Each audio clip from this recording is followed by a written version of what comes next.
It can be something in sports, business, self-help, dieting, or it can be about anything and everything.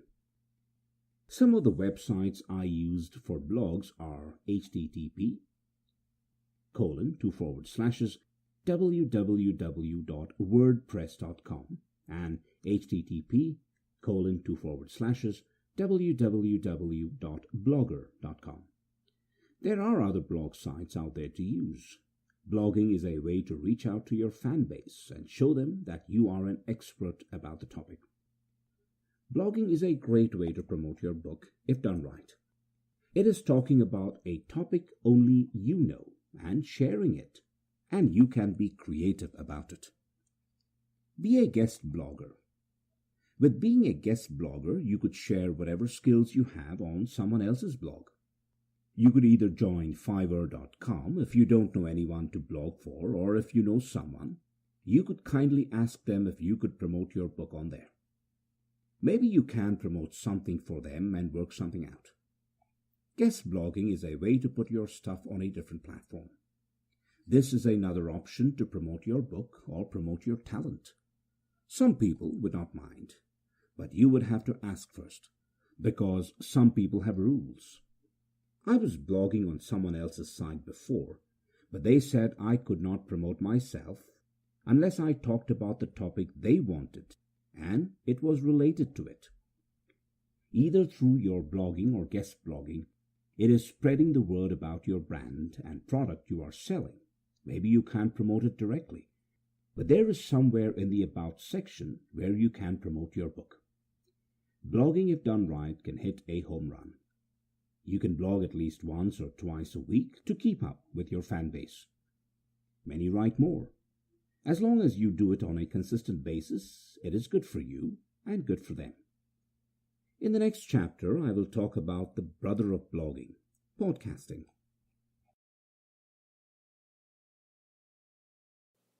Again, in the book, Kindle Your Writing, how to make Kindle book, how to make your Kindle book great,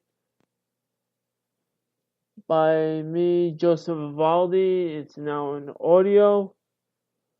I discuss about blogging and the importance of it.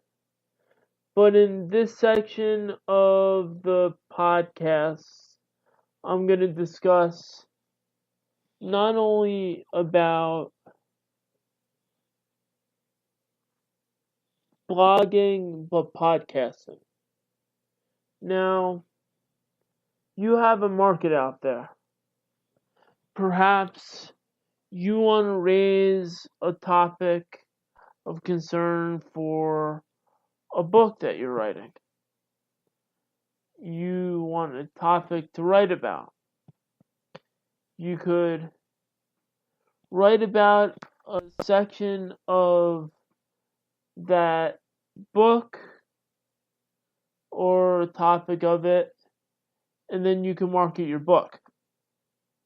Also, with podcasting, you could put the word out and spread the word out about your brand or book. Maybe sometimes you run the risk of oversaturation, which I think I did at times, but it's all promotion. You don't know if that one person is going to listen to all your podcasts. You don't know if it's going to be a different viewer listening.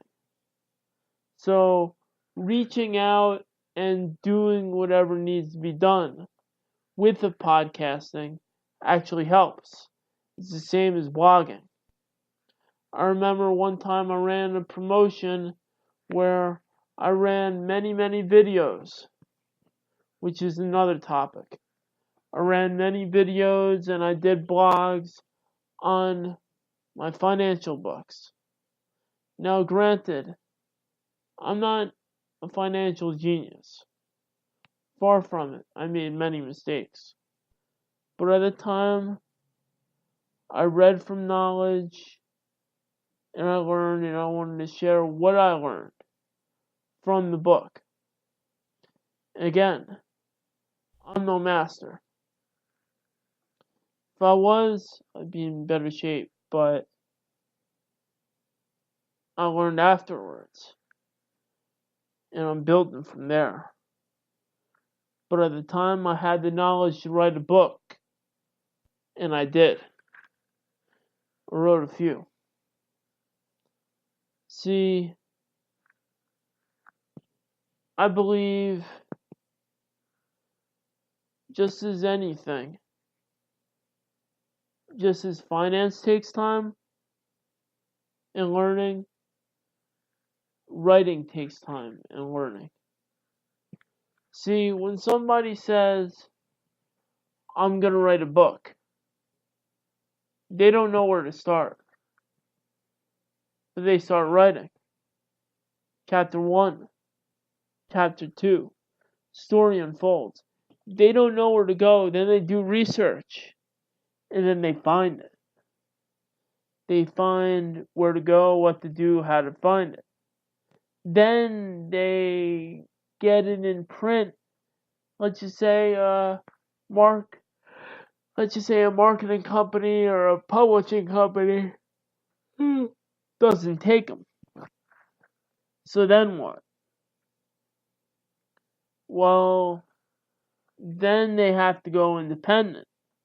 Then they have to find, is Barnes & Noble's Nook better? Or is the Kindle better? Or is it Google, Android? Or is Apple Books better? There's many different options out there. A writer has options. Some companies may lock you in and they say, hey, this book is only exclusive to this company if you do this deal. Well, those choices are up to you. You gotta find what's your market, what's the best you could possibly do. Now, there could be many different markets, but what the best one is the one that works for you. Publishing or promotion, blogging, podcasting, video, anywhere where you can reach your market.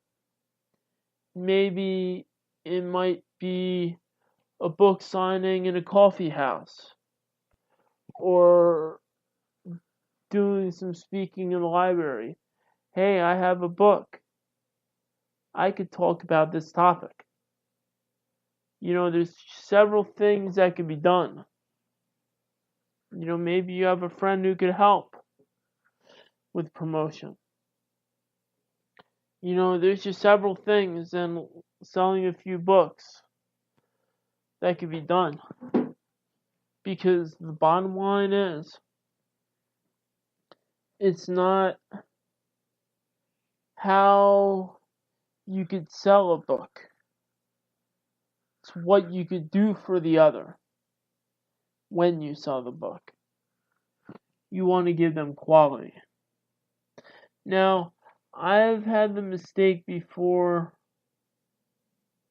to just produce. But producing isn't an option. You need to give them the content that's respectable and that they'll enjoy, that works. Now, the mistakes I've made as a writer was I rushed things out to the marketplace. May have not given the best quality that it's had. But I learned something along the way. As a writer, maybe the things that aren't rushed could be the best things. But you never know. What you write could be the best thing and could be changed, and it could be the worst thing. So a lot with writing is going on your gut and going on your instinct. Now, I'm going to discuss that more after I play this last clip for this book, Kindle Your Writing, How to Make Your Kindle Book Great, written by Joseph Evaldi, narrated by Chiquita Chiquim. This is an overview of what you need to make a book great. If you're going to make it mean something, you should go overboard and use those strengths to your advantage and use those tools. I know I might not have covered everything in this book. This is an overall how-to, and some things you will find in other books. Here is a word of advice. This is your baby. If you nurture it and make it grow, it will grow. You may find that you have done this for a while, and then this time around, you may never get it done. You may have personal problems in your life, and it might attack you in every direction.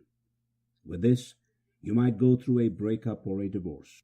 You may go through family problems. You may go through hell and back. But keep going through your pain. Finish that book or keep on writing your books. Eventually, your hard work will pay off. You could have a hell of a year with writing. But in writing, it is being able to come out with stuff. You could outsource, but wouldn't you want your own words being heard? Some people may have thought that I outsourced in the span of 2 years, but I did all that work myself. I lost my relationship along the way because of it. But when you have a dream in life, you have to go for it, no matter what you lose.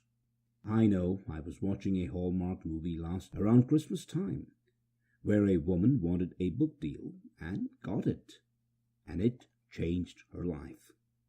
However, at the same time, she split up with the one she was with because they didn't share the same vision.